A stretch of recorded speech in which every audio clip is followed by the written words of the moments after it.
How much time do you spend relaxing? Hi, welcome to another episode of Unlocking the Mind Behind Make More, Work Less. My name is Fong. I'm an entrepreneur, business strategist, real estate investor, speaker, and also a best-selling author. And every single day, I help others unlock the potentials and guide them to succeed. Today on Unlocking the Mind, we talk about another cognitive bias. And the reason why I have this show is so that we can better understand how our minds work, make better decisions, build stronger relationships, and of course, avoid certain cognitive traps. So for today's cognitive bias, let me ask you this question.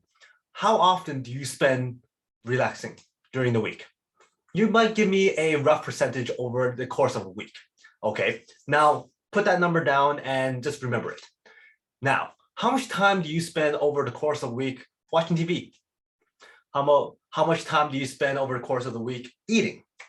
How about what percentage of the time do you spend throughout the course of the week just sitting there and playing with your family and spending time with your family? Now, if you add up, and then my last question is, how much time do you think you spend on top of all that stuff that's not spending time with family, that's not eating, that's not watching TV, including sleeping and all the other times that you're relaxed? Now add up all those numbers. Did you find that all those numbers actually added up to a greater number than your first question answer, where I asked you, how much time do you spend relaxing? More likely than not, your number will be a lot higher. So what exactly is that? Well, that is the subactivity additivity effect. And what exactly is that? That is tendency to judge probability of the whole to be a lot less than the probabilities of little parts and smaller sections. So when we're splitting those two things aside, yes, all these things are relaxing and one thing is relaxing. But when you gave the answer of just relaxing as a whole, you gave me a much smaller number than the number that you get when you add all this other stuff together. Another experiment was done when the question was asked to grocery store owners.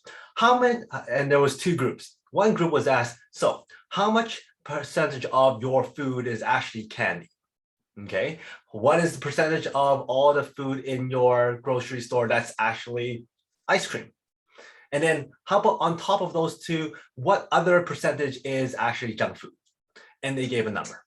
Another group was asked, so what percentage of your grocery store is junk food? And sure enough, that number was a lot smaller than this number from the group that was asked more specific details. So that is the subadditivity effect. Now, how do we kind of avoid that? Well, subconsciously, we're just not very good at estimating probabilities and numbers and statistics and cost. And that's why sometimes when we're asked, hey, how much is going to be this renovation? And we go, I don't know, this renovation for this house is about $20,000. But sure, more often than not, you add up all the costs later on and you go, wow, I'm way over budget. And that's because we just have this estimate at the very beginning. We just clump it all together and go, oh, it's going to cost $20,000. But in fact, in reality, it's about 25, 30, 35,000. So how do we avoid that? Well, we need to have better budgeting skills. We have to have better details. We have to break everything down and not just have a rough number. If we do have a rough number, make sure that you put on some factors of safety or put in some percentages to bump it higher, because more likely than not, we're going to come down lower. So if it's with regards to renovations, add on another 20, 25% just in case if you're doing quick evaluations. But more likely than not, it will be most beneficial to you if you just broke that down. How much is materials going to cost? How much is time going to cost? How much is the labor going to cost? How much is shipping going to cost? What's the overall timeline? What if that happens? What if that happens? Factor in all that kind of stuff and then get your overall number. That will give you a much better chance of succeeding in your budgeting than just giving a rough overall number, $20,000, $30,000. You want to be more specific and more detailed. Same with percentages, same with estimating your time, same with estimating projects. Make sure you don't just go lump sum. Make sure you just break it all down and give good specific estimations for each one so that you have a better chance of succeeding. If you must come up with a lump sum guess or lump sum estimation, make sure you put some factors on there to give you some more buffer just in case you miss something in between. So that is the subadditivity effect.